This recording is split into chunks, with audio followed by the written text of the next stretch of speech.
Good morning, everybody. Welcome to, I believe this is the 6th or the 7th week, our weekly death meditation. As we're starting to file in, just find a comfortable seat. Begin to drop in to the body and into the space.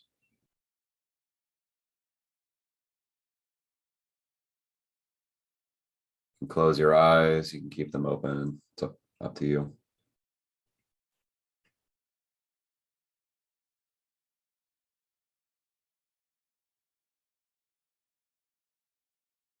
And we're just going to begin by breathing deeply into the belly.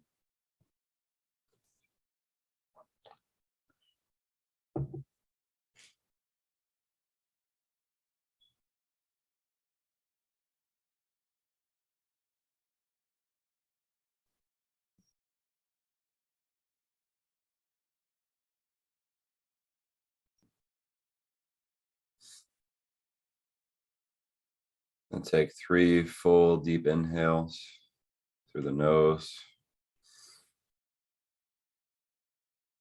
And out the mouth. Do more.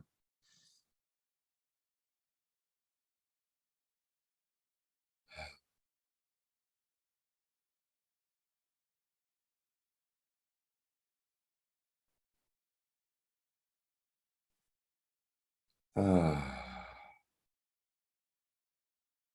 continuing to breathe at your normal pace.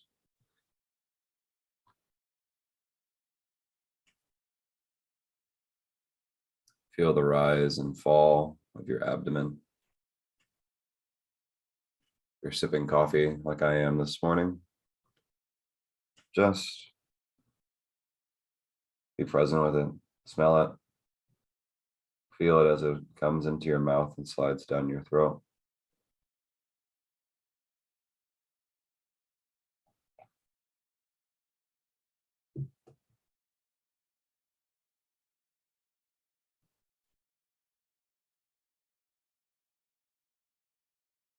Reflecting on perhaps how mindfully we generally put things down our throat, whether it be food, whether it be ideas, whether it be arguments, criticisms.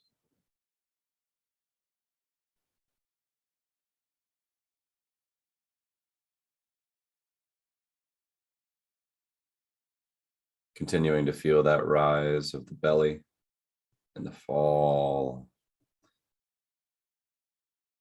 And if thoughts are coming up, which surely they are, simply just let them be.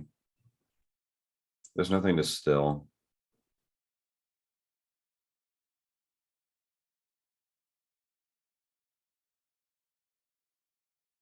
Just watch the thoughts go by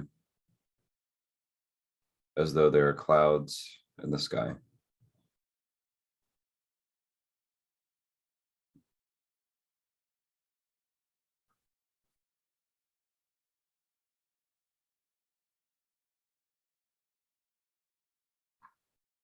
We're going to hang out for a few minutes in this space.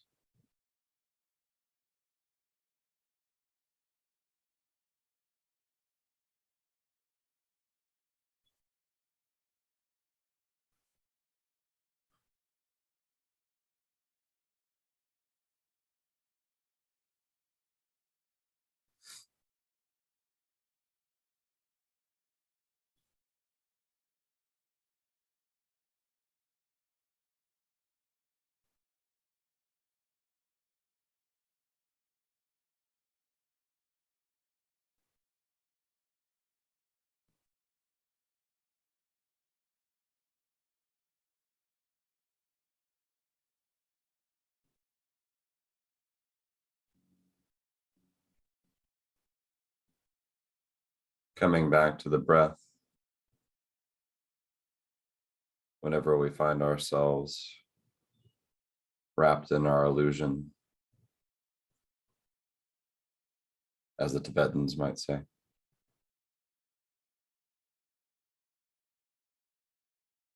Whenever we become so convinced that that thing, that thought, that feeling was real, that we gave it all of our energy of consciousness.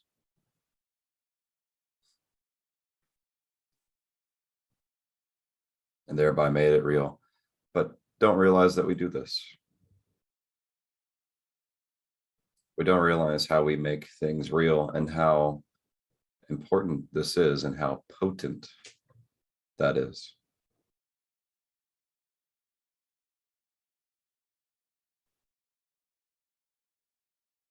This is the power of the mind. This is the power of each human consciousness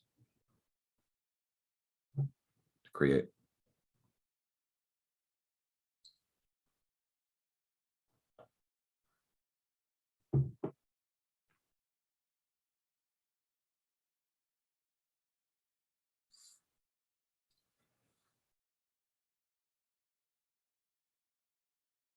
And over the last few weeks, we've really been driving home the common preliminary practice. It was recorded last week. Feel free to use it at your leisure if you don't have access to the text. I highly, highly recommend finding a copy of the Tibetan Book of the Dead.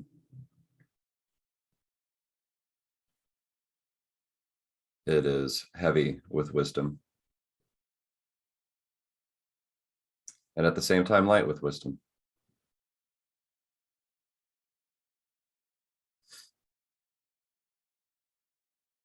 The common preliminary practice simply gets us to see and articulate clearly the nature of our predicament, namely that we cling to things that are impermanent, such as possessions, relationships, friends, partners, family, parents, identities, roles, and that supreme role of all, the notion of I here, Michael, you there, this whole storyline, that these things are utterly impermanent and that this is why we suffer. It's not to be avoided. We're not supposed to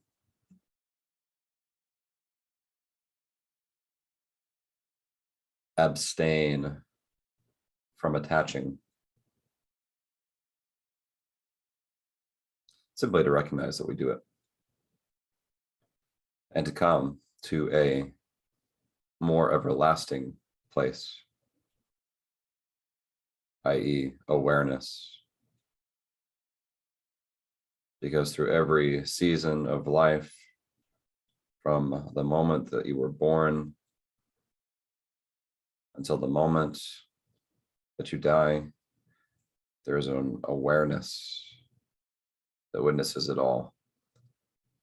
And what this text offers and what many traditions say is that that awareness persists past the moment of death, because you are inseparable from God. You, the true you.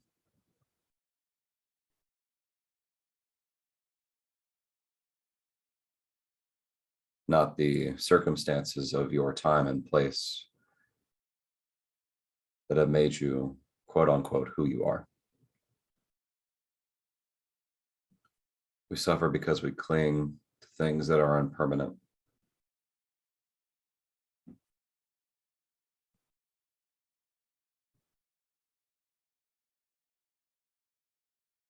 So we get stuck in cycles, stuck in patterns of cyclic existence. Rise and falls, highs and lows.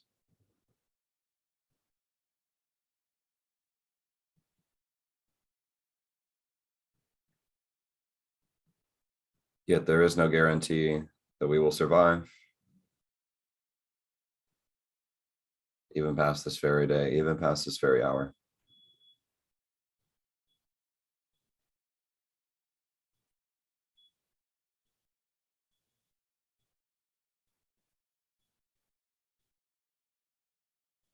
And may the blessings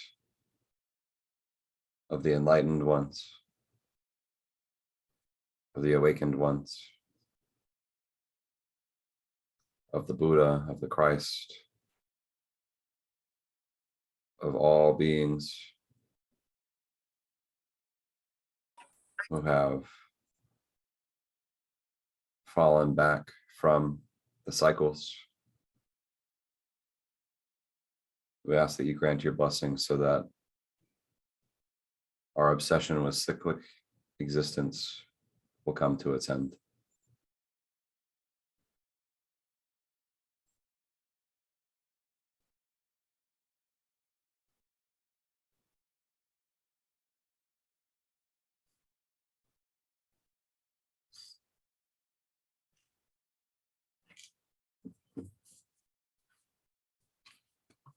So we come now to that the uncommon preliminary practice of refuge.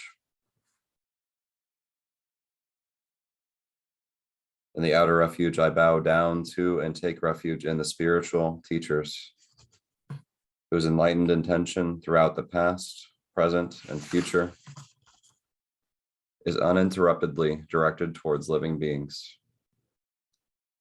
the infinite sentient beings of the three world systems and six classes. I bow down to and take refuge in the Buddhas, the transcendent ones gone to bliss of the 10 directions and 4 times, foremost of humankind, adorned by the major and minor marks, whose enlightened activities are inexhaustible and as vast as space. I bow down to and take refuge in the sacred teachings, including the doctrines of the ultimate truth, quiescent and desireless, the irreversible path of the 3 vehicles, and the transmissions, esoteric instructions, and treatises of the transmitted precepts and treasures. I bow down to and take refuge in the communities who abide on the unerring path, forming a field of all supreme merits, together with the assembly of sublime ones, set apart from the stains of dissonant mental states, and the supreme upholders of the teaching, bodhisattvas, pious attendants, and hermit Buddhas. In our inner refuge, I bow down to and take refuge in the spiritual teachers embodying the essential nature of the Buddhas of the 3 times, the masters of all the secret and unsurpassed mandalas, who guide all living beings with their blessings and compassion. I bow down to and take refuge in the meditational deities, who, even though they remain unmoving as the Buddha body of reality, uncreated and free from the limits of conceptual elaboration, emanate in peaceful and wrathful forms for the sake of living beings, and confer the supreme and common accomplishments. I bow down to and take refuge in the assembly of Dakinis, who, moving with the energy of compassion through the space of reality, grant supreme bliss as they arise from their pure abodes, and bestow accomplishments upon those who keep their commitments. And in the secret refuge, from within a state free from grasping and beyond intellect, I take refuge in the nature of the great expanse of sameness and perfection, atemporal, free from time, emptiness, free from conceptual elaboration, primordially pure in essence, natural expression, and compassion. From within a state which is non-conceptual, Naturally radiant and stark, I take refuge in the primordial embodiment of the 5 Buddha bodies, spontaneously and naturally present, abiding in the mandala of the unique seminal point, which is the union of expanse and awareness, and of radiance and emptiness. The indestructible chain of inner radiance, that is intrinsic awareness. Throughout the 3 times, beginningless and endless, I take refuge in the compassionate ones, unimpeded, naturally expressive, and all-pervasive. The unimpedingly arising and subsiding rays of light, which emanate through the expressive power of awareness, dispelling non-conceptually the darkness in the minds of living beings.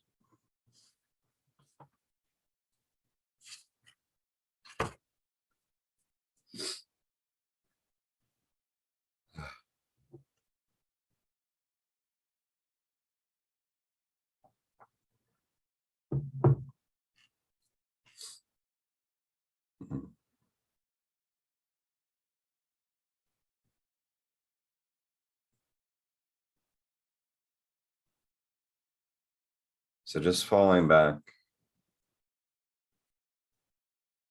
into these inner, outer, and secret refuges.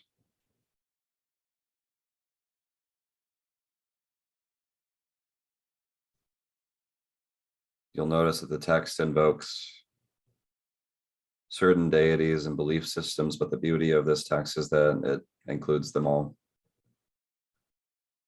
So if there is a being or a deity or a figure that has a degree of spiritual resonance to you, that is the one best used to establish these refuges. Christ, for example, is a wonderful being.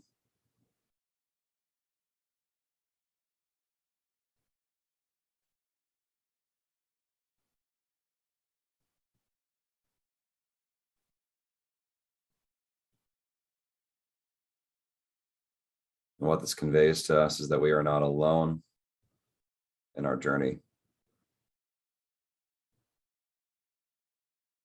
but there are many beings of light and compassion, and you'll notice the wrathful version here, and also of darkness,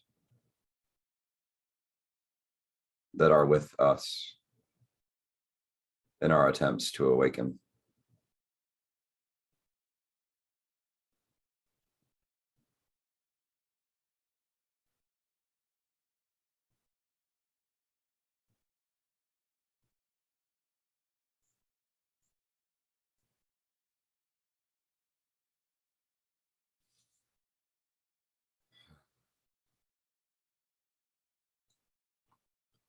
And with a deep inhale, really establishing what this refuge feels like in the body.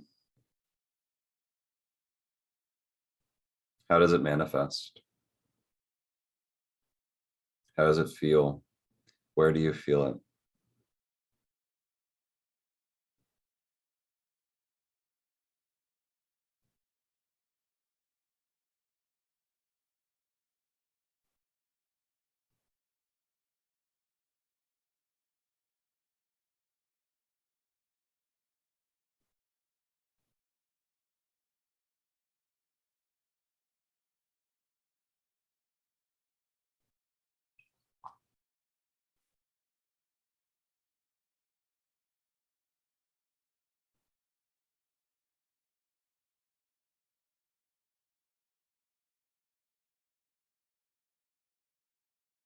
These refuges are always available to us.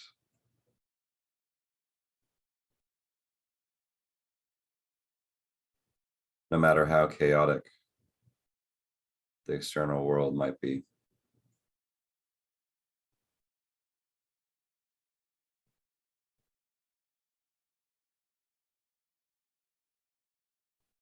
It's not an escape, it is a place of stillness, pure witness, and compassion.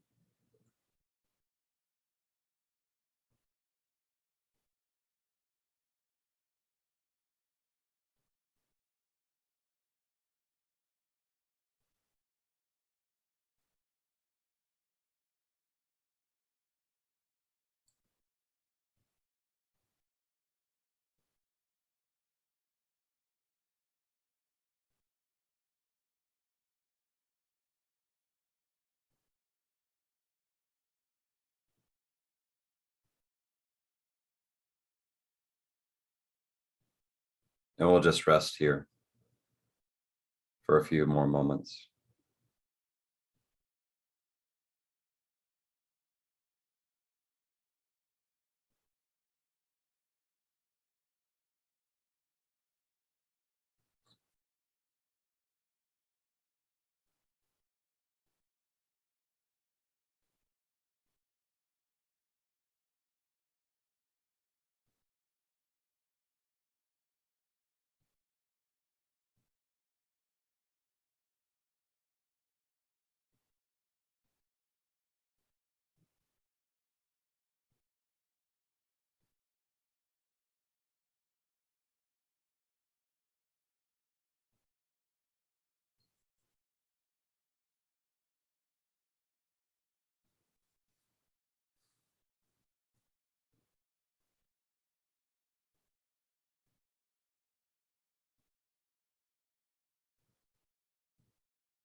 Thank you, everyone, for tuning in to the true nature of your being this morning. May we go out into the world with that full recognition and within ourselves and with everyone that we meet. May death accompany us, as it always does, in full light of our recognition. The light and the divinity within me sees, reverberates, and bows down to the light and divinity within you. Take care. We'll see you next week.